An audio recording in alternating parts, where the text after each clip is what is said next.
Alright, hello everyone. My name is Derek. Welcome to the Warner Family Farm. This is our first video installation of the year. Colleen's videotaping right now. I just want to go over some of the brooder basics. We just picked up some new layer chicks today. We've got 25 Rhode Island Reds and we've got 5 of the Americana in there. And they're not quite day-old chicks. They're probably 4 or 5 days old. We got them from Farm and Home in Holland.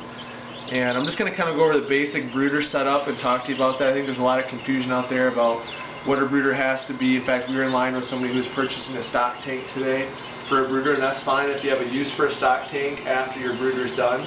But we try to use things that we either already have or things that we can construct either for free or really cheap, because the birds are in here for a short period of time. There's no point spending a lot of money, we don't think, on a brooder setup. So this was actually a shipping container for our fodder system. They're not going to be in here too long, so we've got a different brooder we're going to put them in. But we corded it off because it's pretty large and this is plenty of space for them. So basic brooder setup: underneath the pine chips we have some newspaper, and then we've got some pine chips. The kids sprinkled a little chit grit, which is right here. And the chit grit helps them right away get things going with their digestive system. And then they're eating some Grams organic chick starter. That's all organic chick starter, not medicated at all. If you look in the brooder, you'll notice there are 2 waters here. One is just regular water, and the other one has an electrolyte solution. And this is common so that the chicks can choose which one they would like to have. That's pretty common practice. That way, if they feel like they need electrolytes, they'll naturally go there, and if not, they'll just stick with the regular water. We've got 2 heat lamps right now going in here. And you need to have between 90 and 95 degrees is kind of optimal temp. And you know if it's too cold, if the chicks are all huddled together underneath the heat lamp, and it's too hot if they're really spread out, they're not anywhere near the heat lamp. Right now you can see they're eating quite a bit, so hard to tell if they're hot or cold, but they're definitely liking the Grams organic starter that we have there for them. So again, pretty simple setup.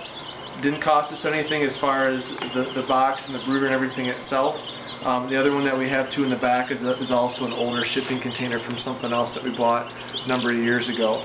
As far as first aid goes, at this point, really the only things that you'd have to be aware of is once in a while you can have pasting, which is where their poop around their vent kind of gets hardened up and it blocks it so that they can't poop. And if that happens, it's just real simple, just some warm water and really gentle patting of that to kind of loosen it up and clean it up. And the other thing, we have a little bottle of Blue Coat, which I don't have here now, but if there were to be an injury or there was some pecking, you can spray a little Blue Coat on it, and that will seal that wound a little bit and keep the birds from continuing to peck. So pretty easy, pretty straightforward. The timing of this for us was for a couple of things. We've got our backyard chicken class 101 next Saturday, so we wanted to have some birds here for that. And then also these birds, if all goes well, should start laying end of August, early September. So when you do get chicks, it's an investment of time, money, and patience. It takes about 4.5 to 5 months for them to start to lay. And if we get them now, then by the end of the summer we'll have another fresh supply of eggs coming in. They'll be in here for a couple of at least 2 weeks until the temps aren't below 40. And right now it's hard to say when that's going to be, but we hope to get them outside. And when we do, we'll shoot another video of them outside and how we cordon that off so they're kept away from the bigger birds, but the bigger birds can see them but can't touch them. So for now, thanks for watching, and we'll continue to update as we have changes.